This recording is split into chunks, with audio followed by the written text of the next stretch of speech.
Welcome to Blaze News, the Mandate Day 55. I'm Jill Savage. Tonight on the agenda, President Trump announced a 90-day pause in tariffs on all trading partners who have not retaliated. On Truth Social, he explained, based on the fact that more than 75 countries have called the representatives of the United States and have not retaliated in any way, I have authorized a 90-day pause and a substantially lowered reciprocal tariff for this period of 10%, also effective immediately. After this announcement, the Dow surged over 3,000 points for the first time in American history. Speaking from the White House, Treasury Secretary Scott Bessent disclosed that China was always the real target of the tariffs. Again, this was driven by the president's strategy. He and I had a long talk on Sunday, and this was his strategy all along.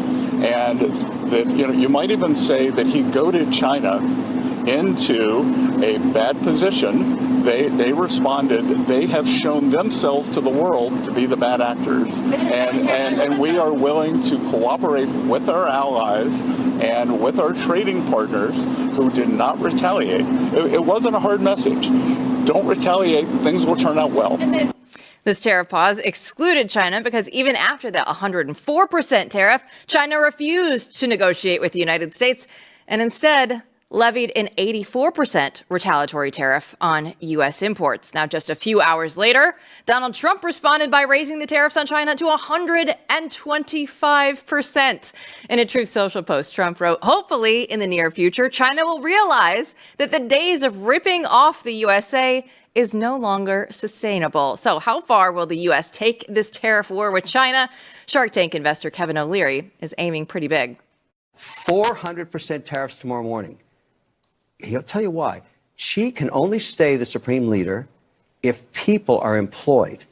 If we wipe out any business there, because we are still 39% of all consumables on Earth and 25% of the world's GDP, America is the #1 economy on Earth with all the cards. We will not have that forever. It's time to squeeze Chinese heads into the wall now. On Truth Social, Trump urged Americans to be cool and said that everything is going to work out well. The U.S. will be bigger and better than ever before. Now, Trump continues to face pushback from congressional Republicans.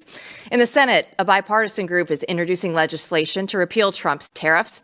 In a speech to the National Republican Congressional Committee, Trump called out this group of Republicans. But the shrill voices that you're hearing this week about tariffs are the same scoundrels and frauds who never thought twice about when the United States lost 90,000 factories and plants. Think of that, 90,000. How do you do 90? If you had a map, a big map the size of that wall, and you had a pin for each factory, you wouldn't have enough room.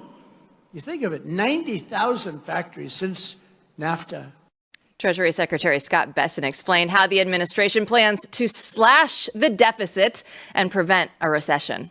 What will keep us from having a recession is making sure that the tax bill doesn't expire, adding back 100% depreciation, and then adding some of President Trump's agenda: no tax on tips, no tax on Social Security, no tax on overtime.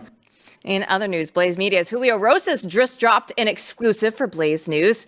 Immigration Services is now checking social media history to block people with anti-Semitic views from getting immigration benefits. They're doing this in response to President Trump's new executive order, which cracks down on screening foreign nationals more carefully.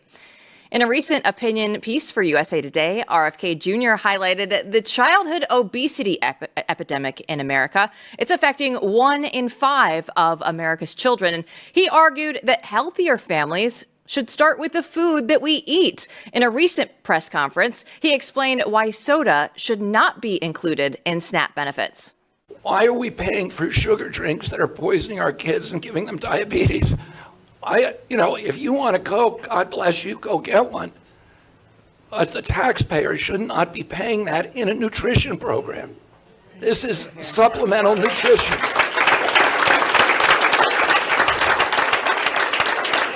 There are no nutrients in that soda. There are none. And why are we paying for that? we should be paying for healthy. We're going to pay for it twice. We're going to pay for it now, and then we're going to pay for it with the diabetes bills later on. There could soon be a shakeup in the U.S. Senate. Texas Attorney General Ken Paxton announced that he will mount a primary challenge against incumbent Republican John Cornyn. He released this fiery ad against Cornyn. Take a look. John Cornyn doesn't share our values. It's time for a change. Ken Paxton is the conservative fighter they couldn't cancel. An attorney general who has really led the way, somebody who has been brave and strong, Ken Paxton. Ken Paxton is America's most conservative attorney general. Finally, the White House will now ignore journalists who have pronouns in their bios. Press Secretary Caroline Leavitt explained, "I don't respond to people who use pronouns in their signatures, as it shows they ignore scientific realities and therefore ignore facts." Not ignoring facts, our editor-in-chief, Matthew Peterson. Facts only here on the mandate, but let's get to the facts with the tariffs. Was this really about China all along? Well, look, it's no secret that Trump has been talking about tariffs for 40 plus years, right? You can look at the old video people are sharing online, but this has been his issue for decades. And one of the main countries he's always talked about, the main country who is ripping us off, is China, as he says. And so there should be, again, no surprise that China is in the center, right, of the crosshairs here. But also, I wouldn't say it's just about China. I mean, this is a larger play. There's a lot going on. But of course, China is in the crosshairs because China is the main country that he's concerned about when it comes to this issue. Well, Donald Trump, he didn't mention any of the panicins this morning, but he did say now is a great time to buy. Again, he didn't actually say into the stock market because that would be illegal. He can't do that. But then everything changes midday with all of the tariff talk, and the Dow Jones surges 3,000 points for the first time in American history. I mean, you could see people saying, "Did you listen to him? Did you buy at the right time?" Because this is something that I love about the president. He can't help himself from saying these kinds of things. What you see is what you get. And what you've seen this week is a lot of panicins.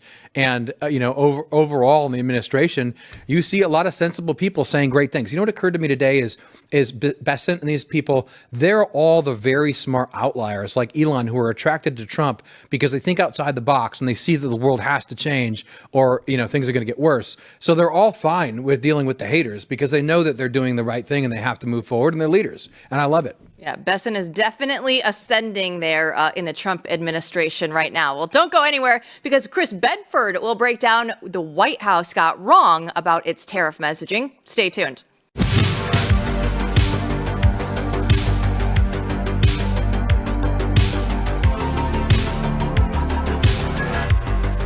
We spend so much time looking for the truth in the headlines, but how often do we stop about what's on our plate? Now, once I started digging, I realized that most of the meat that you find in your grocery stores, it's shipped in from overseas. It doesn't matter even if it says product of the United States, they can get away with so much now. This is why you have to choose GoodRanchers.com, because when you go to Good Ranchers, you know exactly what you're getting. It's just meat.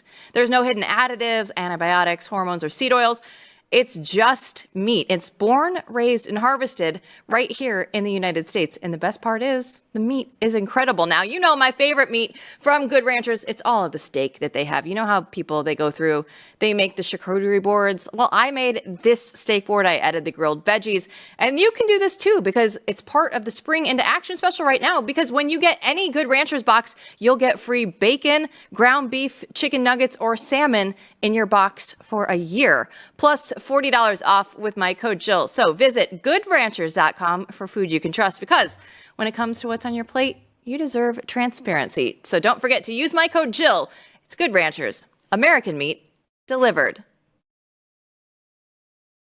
President Trump has successfully used tariffs for economic negotiations and even to hold up border security. But tariffs aren't the solution for everything. So does the White House messaging reflect this? In his latest Beltway brief, Chris Bedford highlighted the disorganized messaging from the White House and how it could undermine Trump's whole plan. So Bedford joins us now.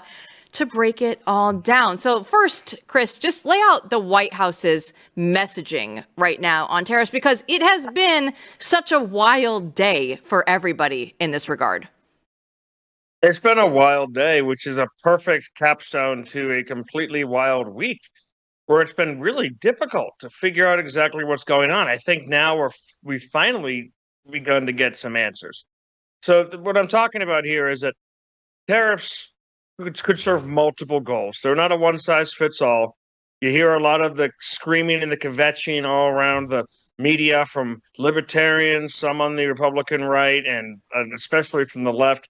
They don't seem to get that tariffs can have multiple tools. You could just use them simply to raise revenue for your country. You could use them to protect your industry. You could use them as a tool of war to punish aggressors or other nations that threaten you in some kind of way or that you want to hurt in some way. You can use it as a negotiation tactic to try and bring down people's own tariffs and to try to break down trade barriers. Or you could use it as a concerted national tool as part of an industrial policy in order to reshore your own industry. Now, there are people on Trump's teams who represent every aspect of this, every one of these wishes. Problem for the White House over the last week is that they've simply not really been coordinated at all. You've got multiple spokesmen out there, from Peter Navarro to Lutnick. Of course, you have Elon Musk, who speaks for himself, and then the president, who seems to just kind of go around. You've got Scott Bessent over at Treasury. There's all these different voices. They're not always on the exact same page. And at the same time, you have a bunch of Republicans out there who are saying completely different things because they're not entirely sold on this, congressional Republicans. Now, as far as a negotiating tool to breaking down trade barriers, which is what it seems like the White House has now finally come down to agreeing on, this was great. This worked really well. It was right when you saw members of Trump's cabinet going out and saying, well, don't worry, this will all be over soon. The pain is very short term. It is. That was very short. The market is already breaking records again. The market is back to where it was beforehand. The week has basically disappeared. Everyone's accounts are made whole, and people wish they'd bought stock when Trump tweeted earlier today. Now is a great time to buy stocks. It turned out he was giving y'all a hint. But if you're someone who's interested in reshoring American industry, well, maybe this isn't exactly the best thing for you, except in regards to China. So here's the issue that I've had with the communication strategy. If you do want companies to spend billions, maybe even trillions of dollars in bringing industrial capacity from China, Cambodia, Vietnam, the Philippines, India to the United States, then they need to be certain that their move from a low wage, low labor protection, low cost, low regulation environment to one that is very much not that won't just be something that changes in a year when President Trump changes his mind. So they weren't actually going to be reshoring any kind of industrial capability based on the back and forth mixed messaging from the Trump White House. But now, if it turns out, as the vice president was saying yesterday and the day before, and as it seems like Trump is saying now, that this was largely about China, which the signs were too mixed before to actually be able to figure that out, and this could actually all work out. You lower trade barriers with the free world. You lower trade barriers with first and second world nations, those are unaligned, and those that are aligned with the United States. And then you hammer China with massive tariffs. Well, that would be great. And I think that'd be important. And there's a lot of people now who are joining that cause, who are excited about that cause. They want to push China's head against the wall, as one Trump favoring stockbroker was saying on CNN earlier today. They want to squeeze them. But even then, Trump is giving mixed messages, because you saw in his press conference later in the Oval Office and then his conversations afterwards, he said he thinks that she's going to come over here and make a deal. Well, what deal is there to make? China is a country that steals, lies, cheats, abides by no trade rules, attacks its friends, attacks its enemies, is willing to seize territory. it's a country that has broken every single norm and rule. So is this about lowering trade barriers in China? I don't think that's going to work. If it's about squeezing China and making it so that, well, the United States still has the strength to dominate China, it does, then I think that would probably get more people on board. But once again, to the point of the article, the communications out of the White House are all over the place. Now, one thing you could say about this is that if it is the case, and certainly, it's sort of like something was born this week, like the baby popped out finally, right? I mean, that's what I feel like. Or all of a sudden there was this release, and then you saw what it was all about. I mean, that's certainly how the day has gone, at least in the era where everything always happens. You have to be careful about pronouncing on such things, but it really seems like everyone's coming out and saying, look, this was mainly about China, and everyone else is coming to the table. We got the pause, Wall Street's up, boom, we're golden, and now we're moving forward. It certainly is true that there would be a reason not to say that in the beginning, right? If that was the case. I'm not disagreeing with you about there being mixed messaging and moving forward. I want to talk about that too, about the longer term strategy here. But it's not as if, in other words, it would make sense that you wouldn't be saying from the beginning, this is about China, right? I could see a strategy for doing that, especially with the problems we face with the European Union and the tariffs they put up.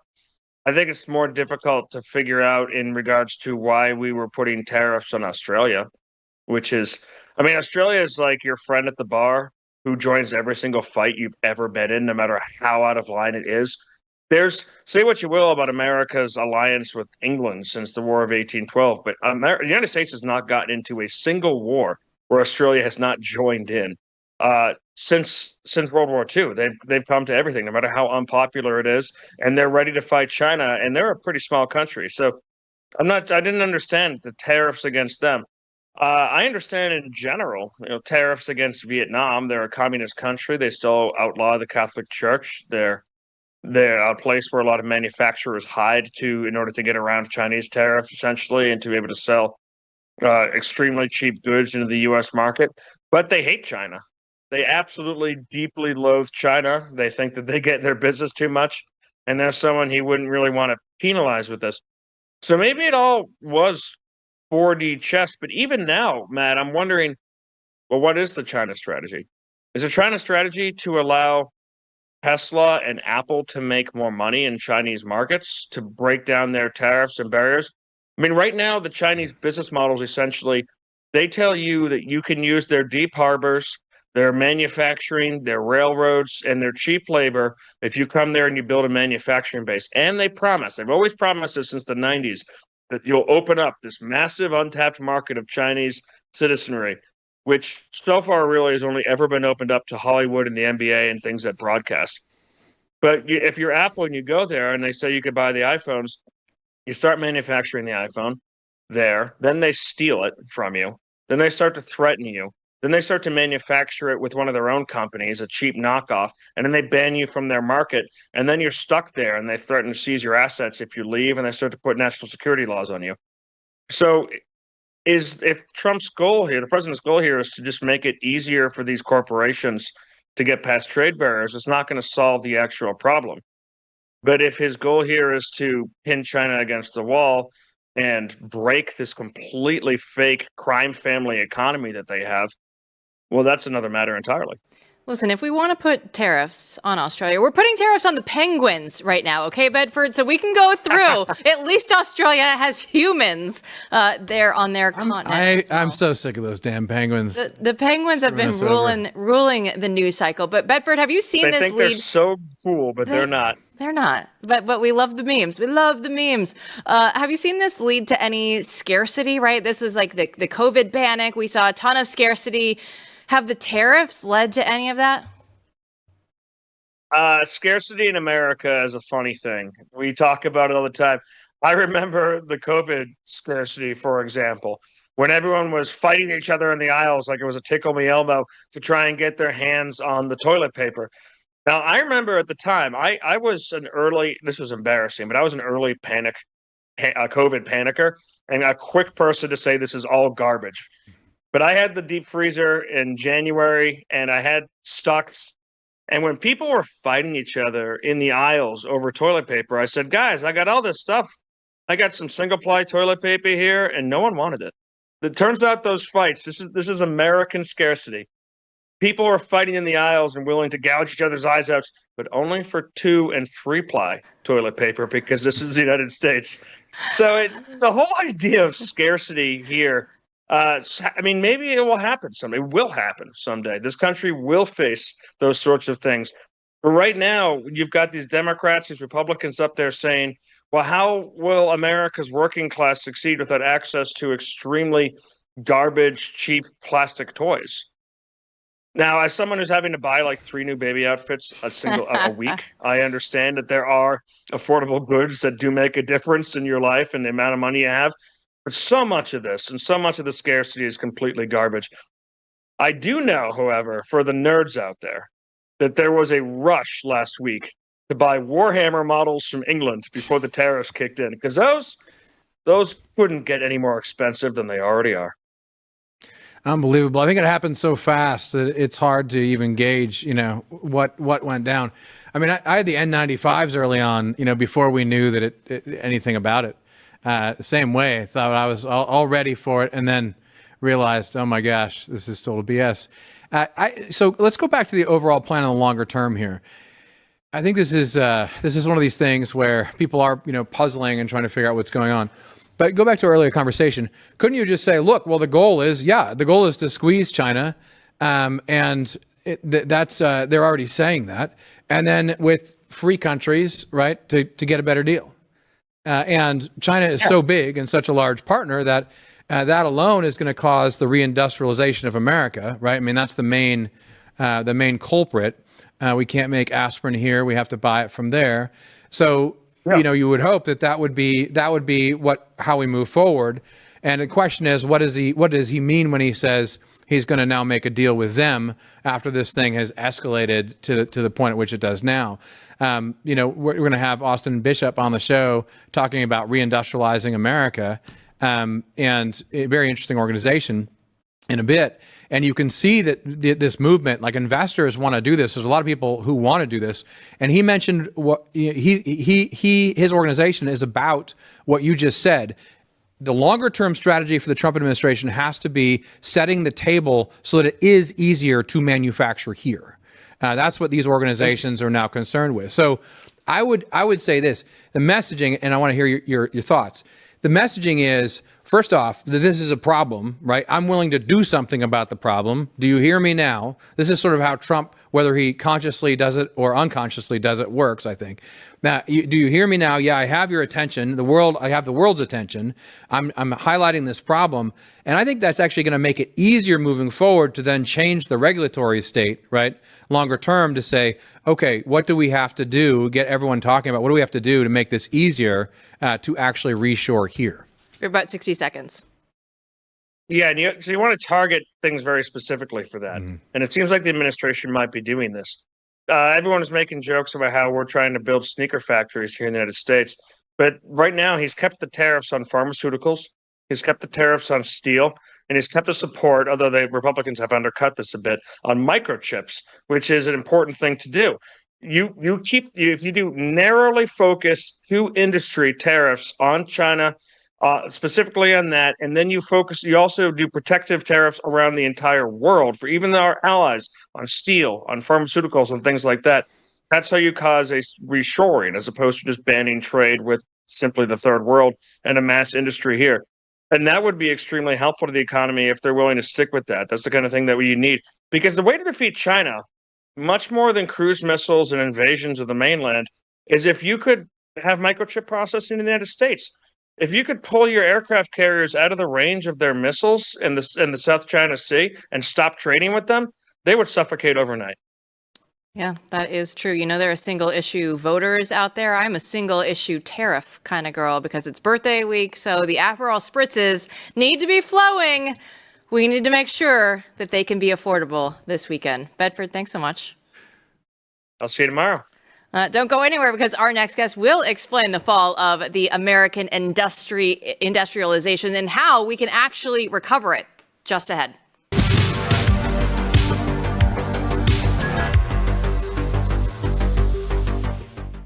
Everybody knows that college is a major investment, so it's so important for you to do your homework and you want to find a school that shares your values, but who has time to dig through all the websites to figure out what really matters? Well, today I'm excited to share a new online resource that works for you. ChristianCollegeGuide.com. It's the online directory of over 250 Christian colleges, and it's a one-stop shop. So, like any other college guide, you can get all the basics. It's the acceptance rates, the tuition costs, the academic majors. But what makes ChristianCollegeGuide.com special is you can use this guide to learn about a school's faith tradition, its campus policies, and its spiritual life. So, all of the information that shows a college's true character. You'll find answers for over 150 colleges for every school that's profiled, making it the definitive guide to higher Christian education. And it's completely free. That's right, completely free. Just go to ChristianCollegeGuide.com, create a user profile, and get started today. It's ChristianCollegeGuide.com.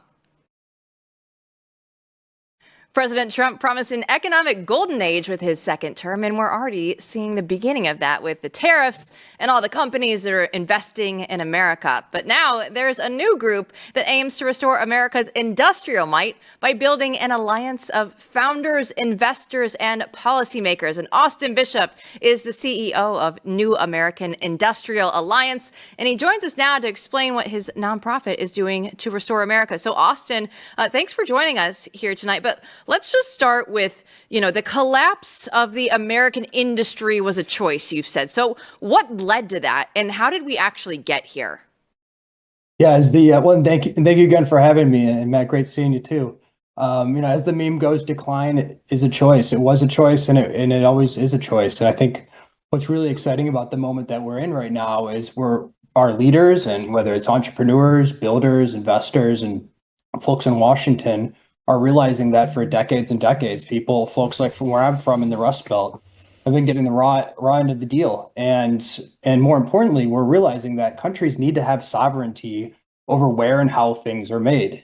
You simply don't have a country if you can't produce drones, if you can't produce basic precursors to antibiotics for medicine. And so it's a very exciting time, whether you're on the building side of this or the investing side, or wanting to work in these types of companies. And there's just been this real wellspring of energy and excitement around this whole kind of reindustrialized movement that's been building up. And so we have this summit called Reindustrialize that we host every year. And off the back of that, we decided that the most important thing is that someone needs to go and build the credible coalition of commercial voices in DC to fight for these issues and for these causes. Austin, it's great to see you again. I've been dying to go to Reindustrialize. I haven't been to the summit yet, but I hope to make that in the schedule. It's been fascinating to see this grow and develop and to see what you've been doing over the years. Tell us a little bit more, tell the audience a little bit more about what you do, what happens at the summit, and what happens now in DC. Yeah, so, really our original idea with the summit was just have a happy hour. We're going to get 50 or 60 people together in a room and discuss these important topics. And it just kind of went viral and turned to something much larger. And so now every year we host it in Detroit for the next 2 years. It's now become a convening for the top decision makers across companies, capital, and government, bringing both old industry, new industry, the high tech folks together with those small mom and pop manufacturing companies and industrial companies, along with all the folks who invest in them across the capital stack. Because a lot of the stories, a lot of these industries have just been kind of forgotten, and a lot of the people on the coast just aren't talking to these massive companies that are in the heartland. I mean, the biggest companies where I'm from in Cleveland, doing hundreds of millions of dollars of revenue, employing loads and loads of people, just aren't necessarily talking to the tech leaders in Silicon Valley. And so bringing all those people together under one roof is super valuable, and it's been really the main mission. And likewise, with the New American Industrial Alliance, we have a trade org that is now representing the voice of I think we have over 70 companies now representing something like close to $1 trillion of total valuation in all these companies, everything from small mom and pop manufacturing companies to our largest companies worth over a couple $100 billion.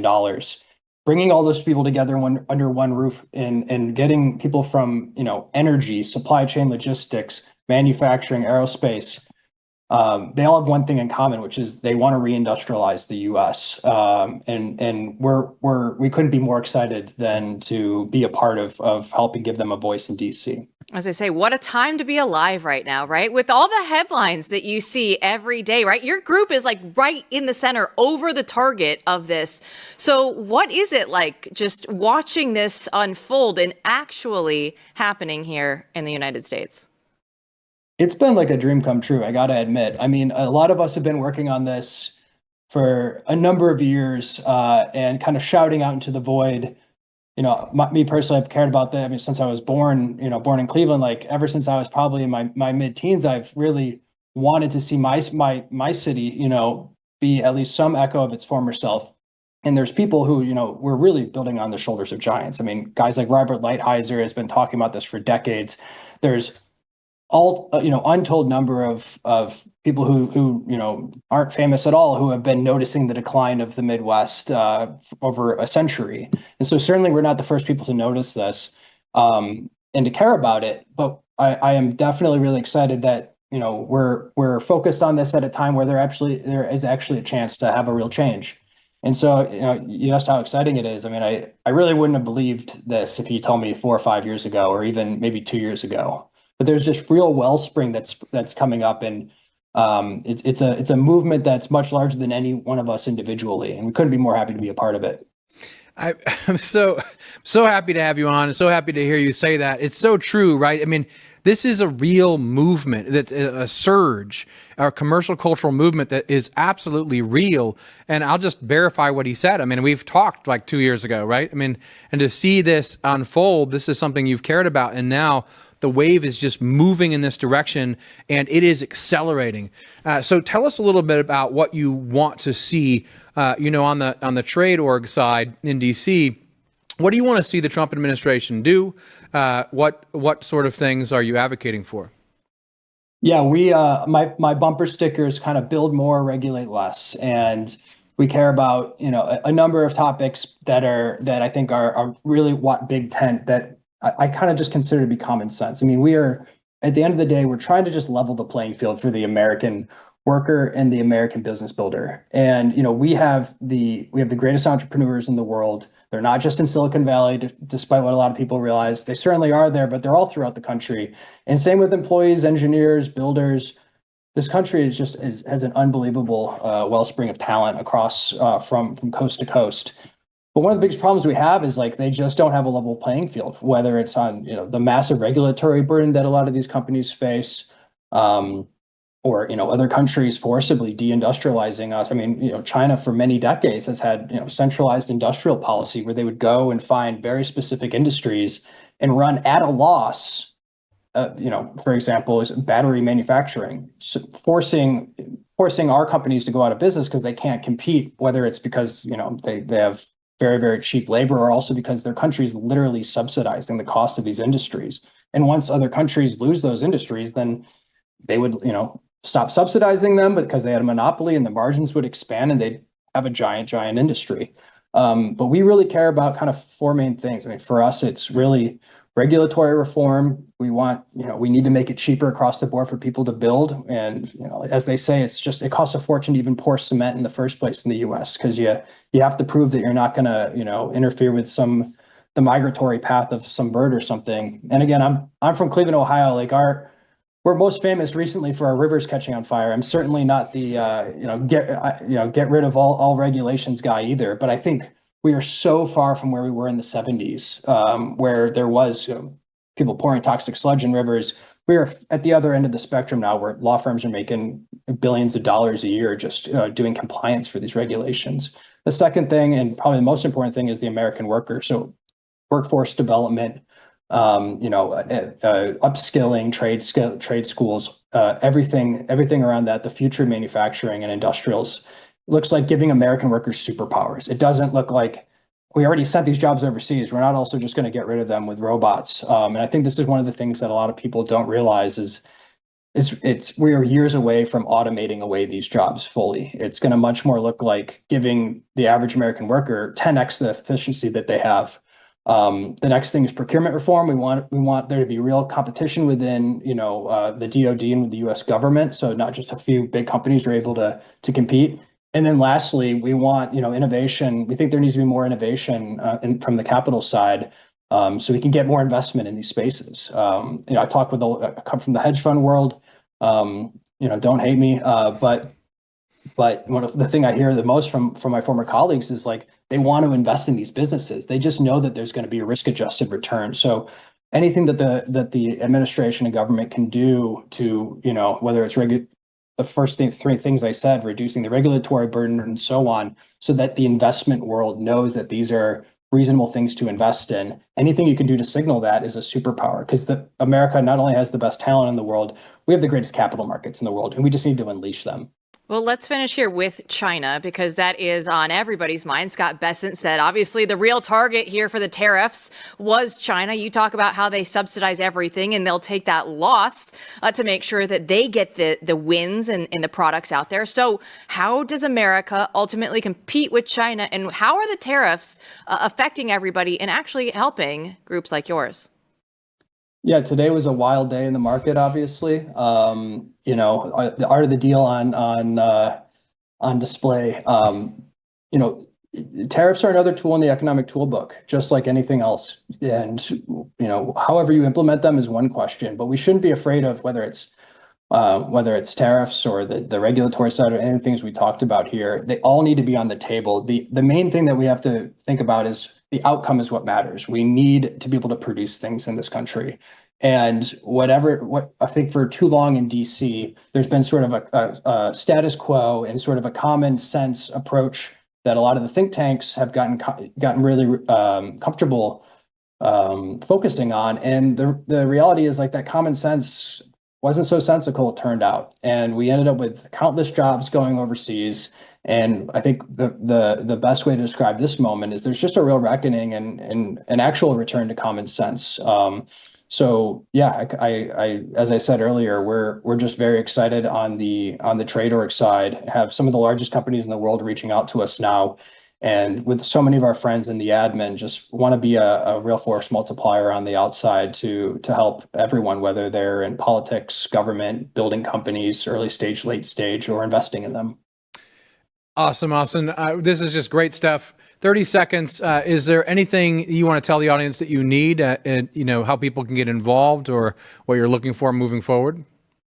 Yeah, I appreciate that. I mean, so the summit is reindustrialize.com. It's in Detroit. It's invite only, but everyone's welcome to apply. We have no shortage of fancy folks from, the big capital world and all of that. What we would really love is more small and medium-sized businesses from traditional industries. In a lot of ways, not only have these people been left behind by policy, but they've been left behind in the conversation. And so we have inbound from some of the largest companies in the world, high tech or otherwise, but we really want a great representation from that, small, medium-sized, mom and pop ball bearing factory outside Akron, Ohio. And so if that's a company, if any of the things we talked about are interesting to you, go to reindustrialize.com or go to newindustrials.org. That's the summit's website and the nonprofit's website. And we'd love to hear from you. Austin Bishop, thanks so much. We definitely do need to reindustrialize America. So thanks for everything that you're doing. Amen. Hey, thanks for having me. We'll talk to you soon. Well, don't go anywhere, because with tariffs dominating the headlines, some of your favorite things might be affected, and we'll showcase what you couldn't live without, no matter what the price, after this.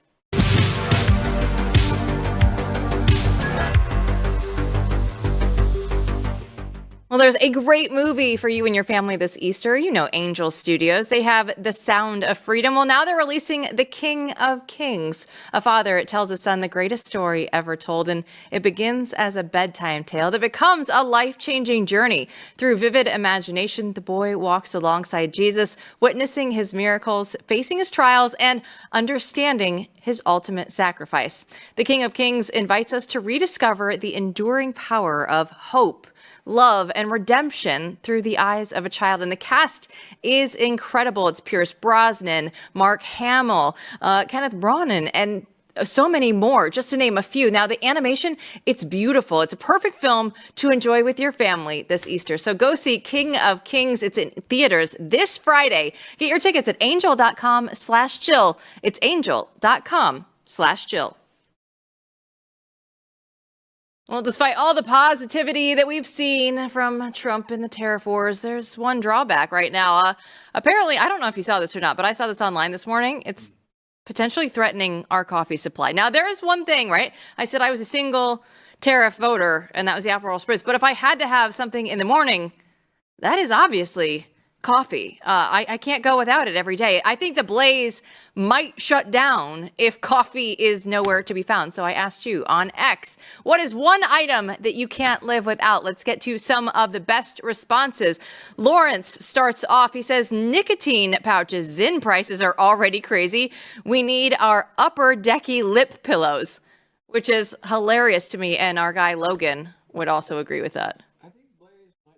At least on the younger side, if this happens, yeah. Yeah. Let's get to Tony's reply. He says, freedom. Trump is trying to keep ours. I don't know that Tony is necessarily a viewer of this show or just somebody who found this comment on X. Trump is trying to keep ours. All right. And Patriotic Putz says, I can't live without the mandate nightly. You all keep me informed and make me laugh at the same time. Bedford and Matt are the comic relief. Look at that. Intentionally or unintentionally comic relief? It doesn't matter. Patriotic. Laughing at or with us, either way, enjoy the ride. Sometimes we have to just make sure that everything that's happening in the news cycle, there's so much every single day. And we don't need to take ourselves so seriously all the time. But, you know, one of the things that I absolutely love is that we keep pushing and we keep pushing into the new frontier. And you have a shiny new magazine sitting there next to you. Beautiful. Beautiful. It is beautiful. And this is one of the things that I can't live without right now, Peterson, is issue 2 of Frontier. Yeah, so this image on the cover is one of Elon's favorite photographers. I mean, he takes a lot of pictures of SpaceX, et cetera, and that's the sort of quality that you find, you know, throughout this magazine. And the challenge really was, can we create something that's beautiful and that's not directly political, not ranting about, you know, with op-ed type stuff in it. You already read enough of that elsewhere. Can we create something beautiful that's basically about the frontier in America, finding that again in their hearts, reindustrialize? This whole show has been about this, right? People who want to build again, people who want to create again. And this is a commercial cultural movement that's happening now in this early part of the golden age. And Frontier is about showing you that world. And there's only one way to get Frontier magazine right now. It's Blaze Unlimited. If you go to blazeunlimited.com/BNT right now, you can lock in your subscription before we sell out again. So lock in that subscription today, and you actually get issue 1 of Frontier ahead of issue 2 as well. So you don't want to just go through and figure this out as you go. You want to make sure that you're living in the frontier because there's so much that's going on. So become a Blaze Unlimited member today at blazeunlimited.com/BNT. But I love the fact right now that in this news cycle, there's something happening every single day. Like, we are not bored trying to figure out what we're going to bring to you on the show tonight. I mean, just this book-sized magazine is one of the things that happen. I know tons of friends who tried, like many people tried to create something like this for basically non-Borg type people. But we did. Something is happening. And that's what Frontier is about, is showing it to you. But I want to talk a little bit about this phrase because for a long time online, people would say nothing ever happens. And the nothing ever happens people have a point. They had a point. And the point at best was something like this. You know how cable news has dined off of fear porn for a long time, right? Oh, look at what's happening. There's a conflict in the world. Go to the live cameras. Oh my gosh, it could lead to World War III, right? People dine out on this stuff. It's like when kids are in school, they hope, that the fire overtakes the town and the world ends so they don't have to go to finals the next day. That's human nature. That's why people stay glued to the TV. The apocalypse is coming. Oh my gosh. And both the right and left play with that. But nothing ever happens, bros. The point was the post-World War II order is in place. And every time you think that something's really going to change, it doesn't. Doesn't matter what party's in charge. Doesn't matter, what you think is going to change. The economy is supposed to really collapse for a long time, but it doesn't. Nothing ever happens. This thing just trudges on. And it's sort of a negative statement about stagnation and about decline. And they've been right for a long time. Nothing ever really happened. But what we've seen in the last few years, since Donald Trump emerged on the scene, and especially now, since his triumphant return into politics, is that this has changed. This spirit has completely changed. This vibe has completely changed. And now you cannot keep up with everything that is happening all the time. So instead of nothing ever happens, it's something always happens. Every day, we're seeing momentous moves that are going to create momentous change. And that means, ladies and gentlemen, that it is a very exciting time to be alive and a very exciting time to have the job that we do and bring it all to you.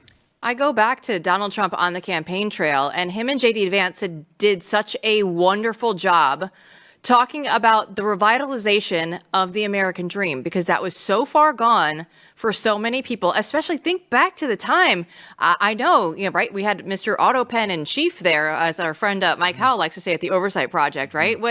There wasn't even a guy in charge at the head. Who did we have that was actually running the country? We didn't even know. So how did we know what path we were going to be able to establish for ourselves, our family, our friends, our communities? And now you actually feel like there's a sense of hope again, and that things, even if they don't turn around right away, even if nothing happens immediately, there's at least a light at the end of the tunnel. Yes, and that's the important thing. Until you have that hope, you can't change the order, right? Because changing the order leads to uncertainty. It leads to fear. That's why it doesn't change. People do not want to change the economic system, right? People before Trump were terrified to threaten China with tariffs. So you have to have hope that you can actually create a better tomorrow. And the thing about creating a better tomorrow when the system is so corrupt is it's going to be different.